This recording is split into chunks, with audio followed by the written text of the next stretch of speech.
Hey there, Calculus Accelerated. Off of some of you guys' concerns about Khan Academy and how you like or dislike it, I'm gonna go back to just making video lessons, and I'll post homework from the textbook. I also just use my phone to send a picture of the homework, just to make sure we get it. So this just takes me a little bit more work, so hopefully this helps you, and I'll try to also have more Zoom sessions for questions. Okay. So let's do today's video, which is 7.2 area between curves. In the Khan Academy, we kind of already started this, but I'm just going to reteach one aspect of it and then do another part which I don't believe is covered in Khan Academy.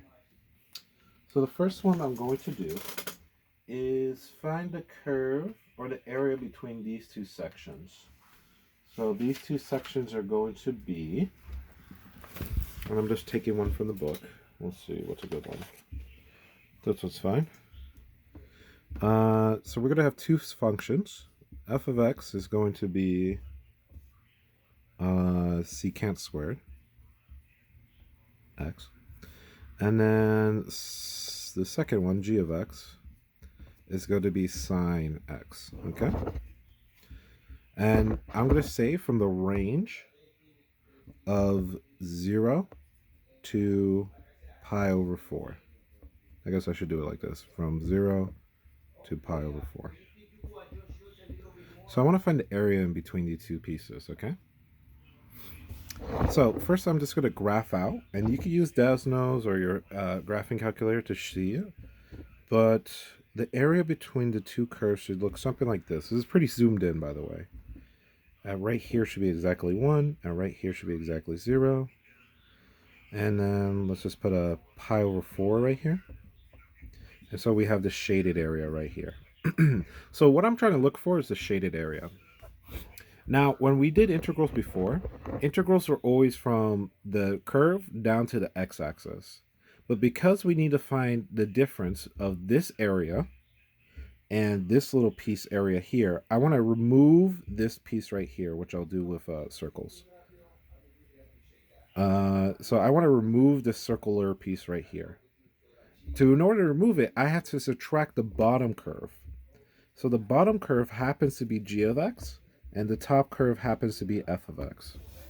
It is important to graph both of these, or see the graph at least, so you know what parts are top or bottom. So we're going to do this by doing the integral from pi over 4 to 0, 0, and I'll just put this, secant squared x minus the smaller curve. So secant squared x is the higher curve. The smaller curve happens to be sine x dx. Okay? All right. So I could separate these, but I'm just going to tell you this. If you separate them and then put them back together, it'll be the same thing. So let's just individually use the antiderivative. So the antiderivative of secant squared x is tan x. And the antiderivative of negative sine x is going to be a positive cosine x. So you could save yourself some time. You don't have to actually go and draw the split. It's all right to just antiderive it straight through if there's a minus or plus sign in between. If it's multiplied, that forces us to do those chain rule or the integration by parts or the u substitution. But since there's a minus and plus in between, you could treat them as individual things. All right, so from the range of 0 and pi over 4, we're going to find this. So first one is tan. So tan pi over 4 plus cosine pi over 4 minus, parenthesis, tan pi over 4 plus, I'm sorry, not pi over 4 in this one. It's going to be tan 0 plus cosine 0. Okay. Tan pi over 4, if you know the unit circle, it's this one right here. So tan pi over 4 should be 1. Plus, this is cosine pi over 4, so that should be root 2 over 2. Minus tan of 0. So tan of 0 That's a 0 slope, right? Plus the cosine of 0 is 1. So we got 1 plus pi root 2. My thing almost fell off. Minus 0 plus 1. So this becomes a minus 1 over here. Try to reorganize this so it doesn't fall off. So this becomes a minus 0. And so 1 and 1 cancels out. So your final answer is pi 2 over 2.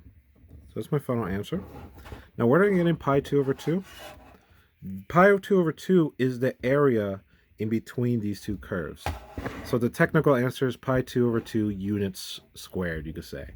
It's because I'm finding the area between these two curves.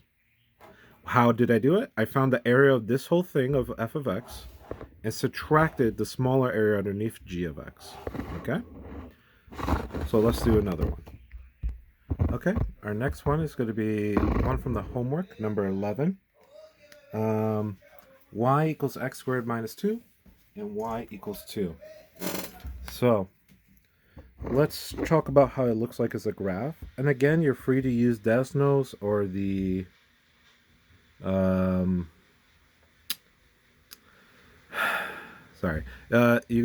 could do Desnos or your graphing calculator. But x squared minus 2 should be a parabola that's with the vertex at negative 2. It would be 1, 1. This should be 4 up, so this should be 1, 3. So something like that.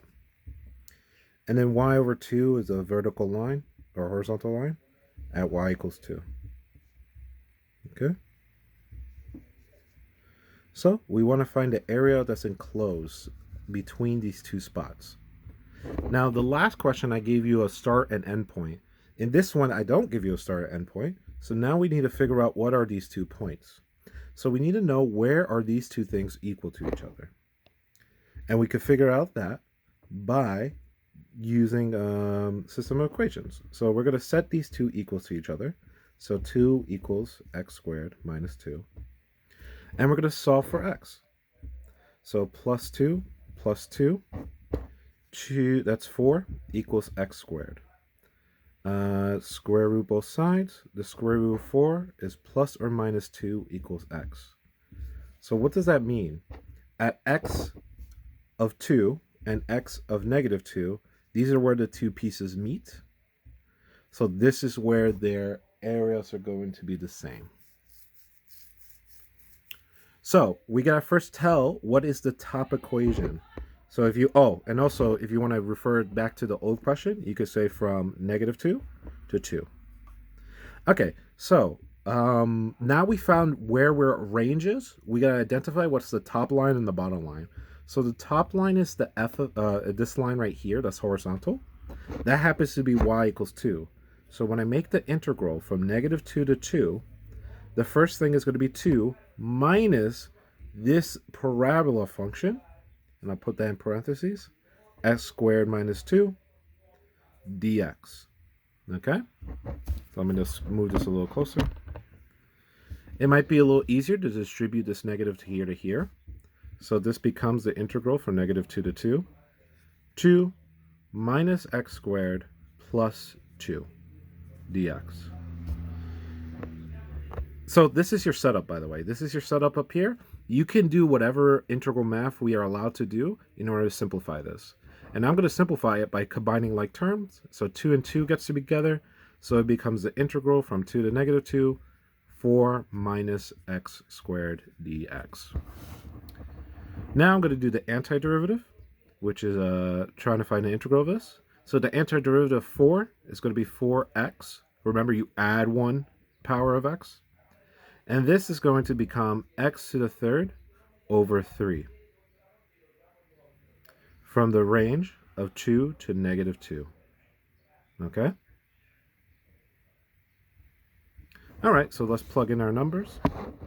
And I'll use this space over here so I have some space.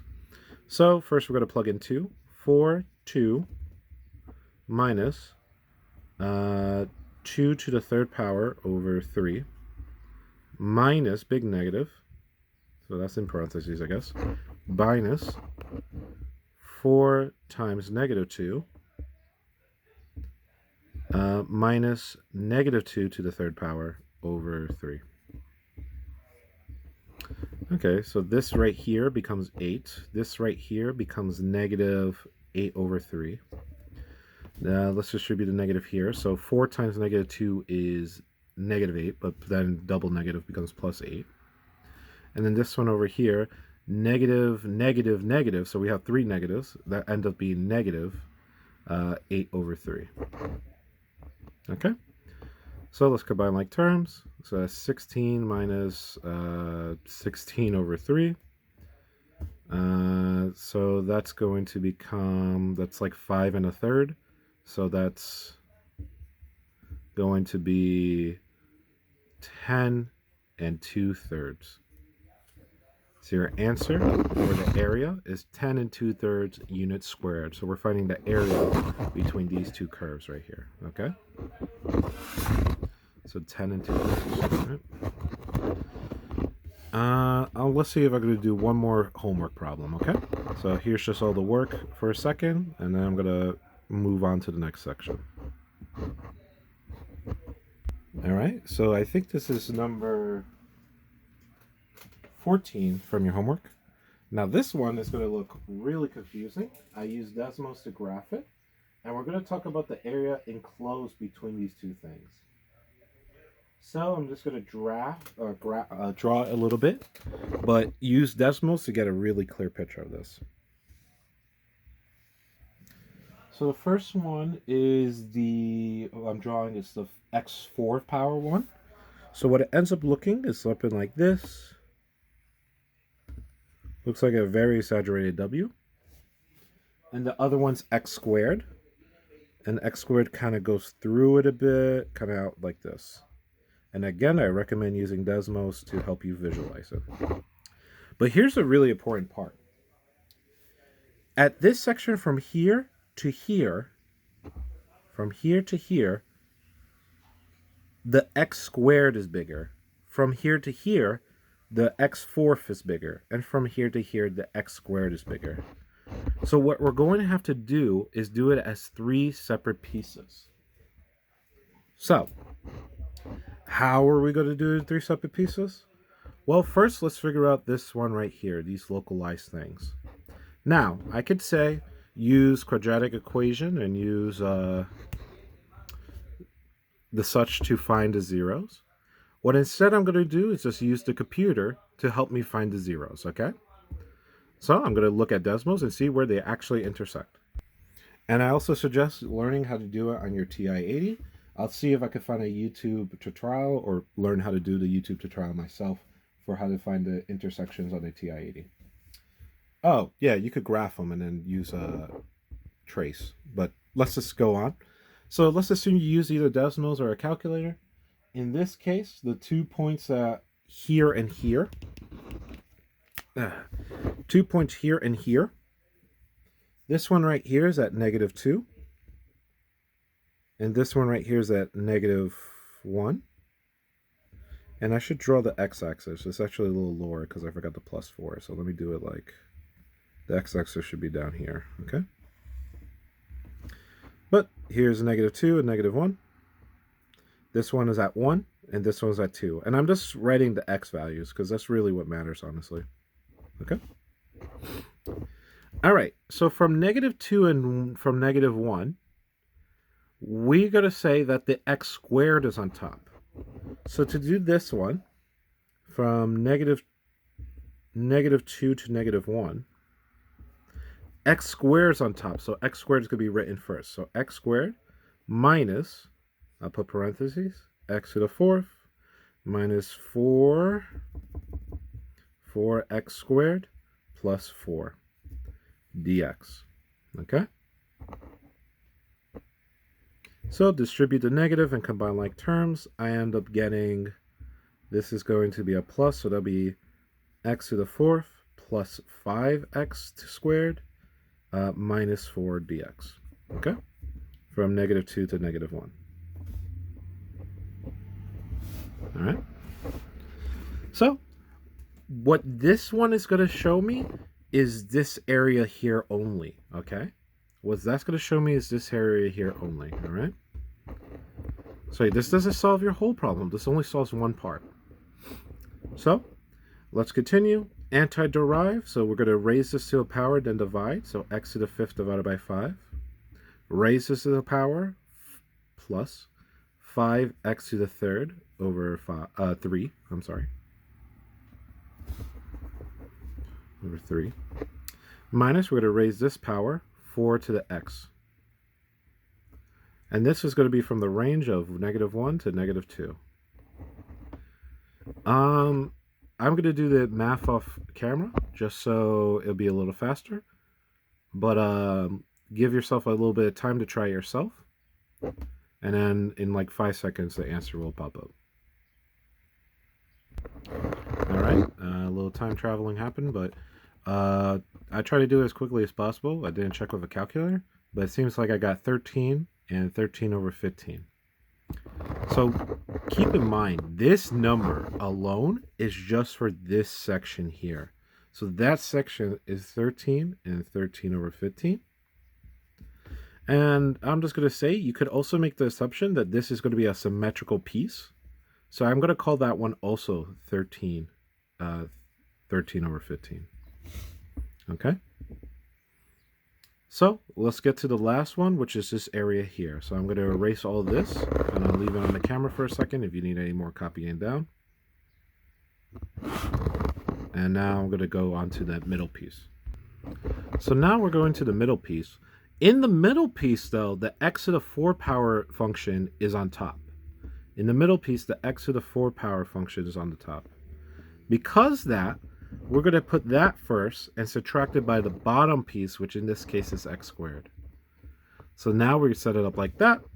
Let's combine some like terms. X to the 4th minus 4x plus 4.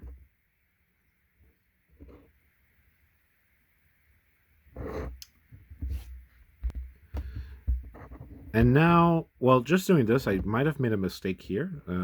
If so, I'm just going to assume it's this, and then we're going to keep working from there. But I might have forgot to make this negative. I might have forgotten that from the last question. I erased it, so I could check back later on it. I'll put a comment if I did. But this is 4x, x to the 4th minus 4x plus 4. From 1 to -1. So let's do some antiderivatives to solve this. So this is x to the 5th over 5 minus 4x to the, this is second, so x to the 3rd over 3. I'm sorry, this should be 5, and this should be 5. So the function should be relatively the same. It's just kind of like the signs are flipped a little bit. And then plus 4x from 1 to -1. All right, so let's get through this. Again, I'll pause and I'll do the math off camera, and then in like 3 seconds, we'll show the answer. All right, so I plugged in all the numbers. So I should notice is the minus the double of, or the opposites of these. So what's happened is that everything's going to get doubled. So it's going to be 2 over 5, 10 over 3, negative 10 over 3. And this should be 8. So let's do a little bit more. This is the same as 3 and 1/3. So 1/3 and 2/5. This is going to be 4. It's going to be 6 over 15. This is going to be 5 over 15. So that's 11 over 15. And then 3 plus 8 is 11. So 11 and 11/15. Okay, so this area here is 11 and 11/15. So to do the final answer, assuming these are right and I didn't make a mistake on the last one, is add all the shaded areas now. We just got to add all the pieces. So 13 and 13 over 15. I could just do times 2 plus 11 and 11 over 15 becomes, it becomes 13 plus 11 is 24. This is 24, but we carry 1, so that's 25. 24 over 15, so that'll be 9. 9 over 15, which reduces to 3 over 5. So 25 and 3/5. Oh, wait. Times this one by 2. I forgot that. And add another one. So that's going to be... That should be... I'm sorry, mistake here. Plus another 13 and 13 over 15 because I forgot to times that by 2. 39 and 8 over 15 if I did the math right. Yeah, so this is kind of complicated. Kind of reason why I did want to just leave it to Khan Academy to take care of it. But you guys said you don't really like Khan Academy, so um, with this video, I'm going to send a picture of the homework that I will want you to do. The answers I have to actually do them myself, so it'll take me a little bit of time to solve it. Assuming these two pieces are right, then this answer's right. I will check later after I post this video to see if that's right. I don't know if I'll have time for a Zoom today. Otherwise, good luck and have a wonderful day.